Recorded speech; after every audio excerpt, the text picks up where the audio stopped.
السلام علیکم ورحمۃ اللہ وبرکاتہ۔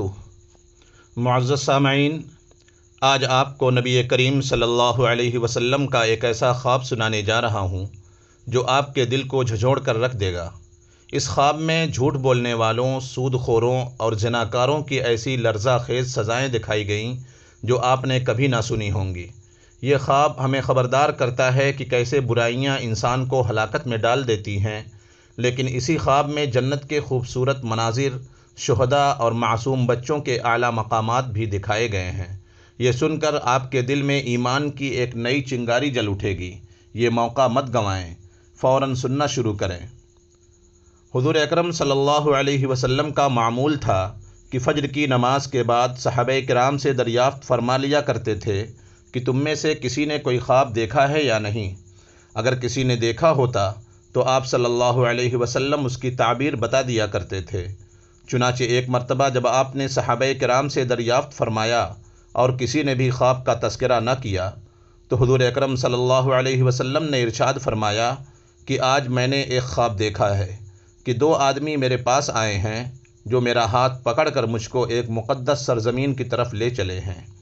کیا دیکھتا ہوں کہ ایک شخص وہاں بیٹھا ہوا ہے اور دوسرا ہاتھ میں زنبور لیے ہوئے کھڑے کھڑے اس بیٹھے ہوئے شخص کے کلے چیر رہا ہے، اور جب ایک کلہ گدی تک چر جاتا ہے تو دوسرے کلے کے ساتھ بھی یہی معاملہ کرتا ہے، اور اتنی دیر میں اس کا پہلا کلہ درست ہو جاتا ہے، مگر وہ شخص پھر اس کے ساتھ یہی عمل کرتا ہے۔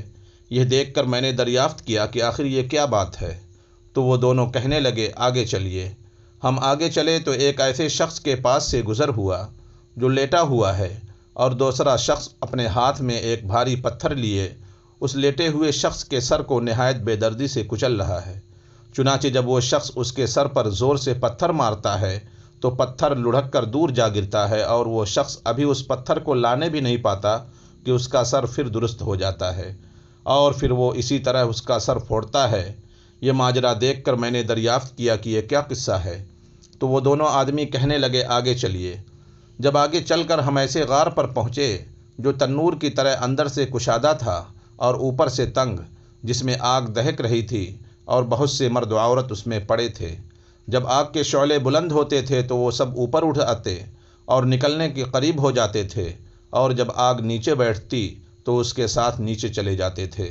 یہ دیکھ کر میں نے معلوم کیا کہ یہ کیا معاملہ ہے، تو وہ دونوں کہنے لگے، آگے چلیے۔ آگے چل کر ہم نے دیکھا کہ ایک خون کی نہر میں ایک شخص کھڑا ہے اور دوسرا شخص نہر کے کنارے پر کھڑا ہے جس کے سامنے بہت سے پتھر پڑے ہیں۔ جس وقت اندر والا شخص نہر کے کنارے کی طرف آتا اور نکلنا چاہتا ہے تو کنارے والا شخص زور سے اس کے منہ پر پتھر مارتا ہے کہ وہ پھر اسی جگہ پہنچ جاتا ہے، پھر نکلنا چاہتا ہے تو پھر مار کر اس کو اسی جگہ پہنچا دیتا ہے۔ اس حال کو بھی میں نے معلوم کرنا چاہا تو وہ دونوں کہنے لگے کہ آگے چلیے۔ آگے چل کر ہم ایک ایسے سبز و شاداب باغ میں پہنچے جس میں ایک بڑے درخت کے نیچے ایک بوڑھا آدمی اور بہت سے بچے بیٹھے ہیں۔ اس درخت کے قریب ایک اور شخص بیٹھا ہوا ہے جس کے سامنے آگ جل رہی ہے، جس کو وہ دھونک رہا ہے۔ پھر وہ دونوں مجھ کو اس درخت پر چڑھا لے گئے جس کے درمیان میں ایک خوبصورت مکان تھا۔ وہ دونوں مجھے اس مکان میں لے گئے۔ اتنا عمدہ مکان میں نے کبھی نہیں دیکھا تھا، جس میں بہت سے بوڑھے، جوان اور بچے موجود تھے۔ پھر باہر لا کر اس سے بھی اوپر لے گئے جہاں پہلے گھر سے بھی زیادہ عمدہ مکان تھا، جس میں صرف بوڑھے اور جوان تھے۔ اب میں نے ان دونوں شخصوں سے کہا کہ تمام رات تم مجھے لیے پھرے ہو، آخر ان اسرار اور بھیدوں کی حقیقت سے بھی تو آگاہ کرو۔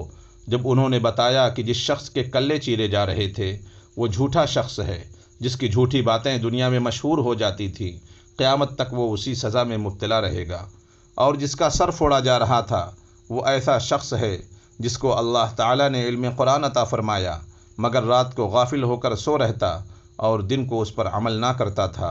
قیامت تک وہ اس عذاب میں مبتلا رہے گا۔ اور آگ کے غار میں زناکار پڑے ہیں اور خون کی نہر میں سود خور ہیں۔